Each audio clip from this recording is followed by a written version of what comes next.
ఇలా గట్టిగా ఉండాలి, దీన్ని గట్టి పకోడీ అంటారు. కొంచెం నీళ్ళు జీలకరించుకొని కాకుండా ఇవి బయటకు తీసిన తర్వాత కూడా మళ్ళీ బయట కూడా యాగతాయి, కాలుతుందేమో. కాలు ఇంకొంచెం కలర్గా వచ్చేదానికి కొంచెం అంటే కొంచెం.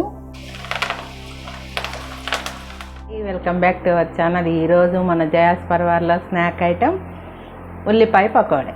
ముందుగా మనము ఆయిల్ హీట్ చేసుకోవాలి.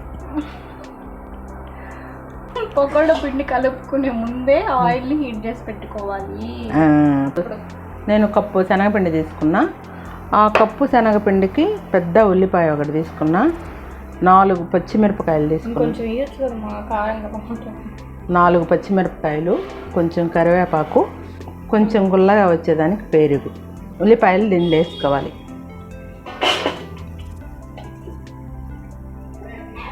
ఇప్పుడు దీంట్లోనే రుచికి సరిపడా ఉప్పు వేసుకోవాలి. ఈ ఉప్పు వేసిన తర్వాత ఇలా కలపాలి అన్నమాట. దీంట్లో ఉండే చెమ్మ వచ్చేదానికి, ఉల్లిపాయల్లో ఉండే చెమ్మ చూడండి, చెమ్మ ఎలా వస్తుందో. ఇప్పుడు దాంట్లోనే కొంచెం 1 స్పూను పెరుగు వేసుకోవాలి.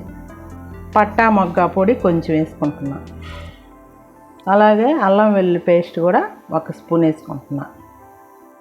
ఇప్పుడు ఇవి కూడా బాగా ఆనియన్లో కలిసిపెట్టేట్టు కలిపి, మూడు ఒకేసారి ఏదన్నా ఒకటి మీకు వచ్చిన విధంగా మాట్లాడండి. ఒకసారి ఉప్పు చెక్ చేసుకో, సరిపోయింది. ఇప్పుడు దీంట్లోనే కొంచెం కారం వేసుకోవాలి కలర్ కోసం.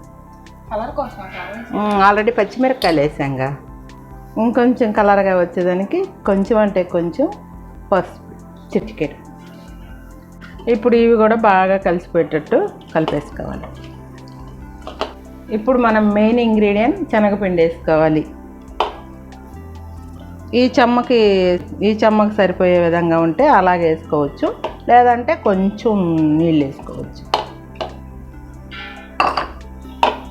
ఇప్పుడు దీంట్లో 1 స్పూన్ వేడి నూనె కూడా వేసుకోవాలి. ఎందుకు?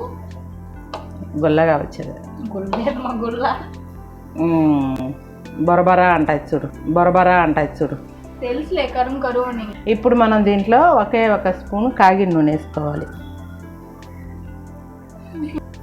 కాలుతుందేమో. కాలు అంతలానేం కాలేదు, మరింత గుల్లగా వచ్చేదానికి. అదేమో బామ్మ పకోడాలో వామ్మ వేస్తారు, అల్లం. ఇప్పుడు ఎన్ని వేసి కలుపుకున్నాం కదా, ఇప్పుడు మనం ఇలా అనుకుంటే ఇలా ముద్ద రావాలి. వచ్చింది. ఇప్పుడు దాంట్లోనే కరివేపాకు, పచ్చిమిరపకాయలు కూడా వేసేసుకోవాలి.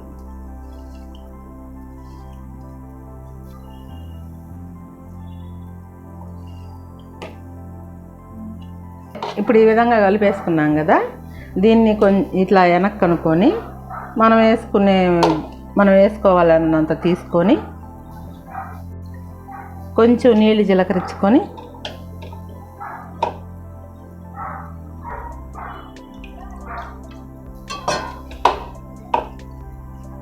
పిండి అంతా కలుపుకోకుండా ఇలా గట్టిగా ఉండాలి, దీన్నే గట్టి పకోడీ అంటారు. ఇప్పుడు నూనె కాగిందని చూద్దామా, కాగిందమ్మో. ఇప్పుడు దీన్ని ఇలా వేసేసుకోవడమే.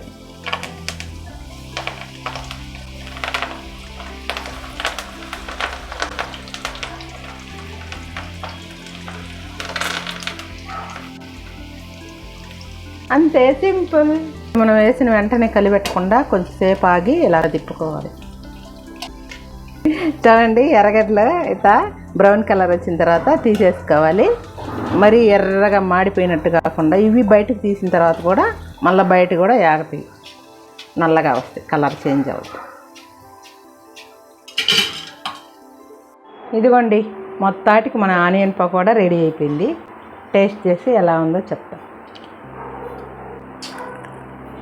షాప్లో ఉన్నట్టే ఉంది టేస్ట్. నాకైతే నా రివ్యూ అయితే అది. ఏమంటావు? షాప్లో ఉన్నట్టే ఉంది, టేస్ట్ మాత్రం సూపర్ అండి, సూపర్గా ఉంది. ఒకసారి చేసి చూడండి. చెప్పిన కొలతల్లో చేసి చూడండి. సూపర్గా రాకపోతే అప్పుడు అడగండి. ఇంకా ఎవరైనా కొత్తగా ఛానల్ చూస్తుంటే సబ్స్క్రైబ్ చేసుకోండి. బాయ్.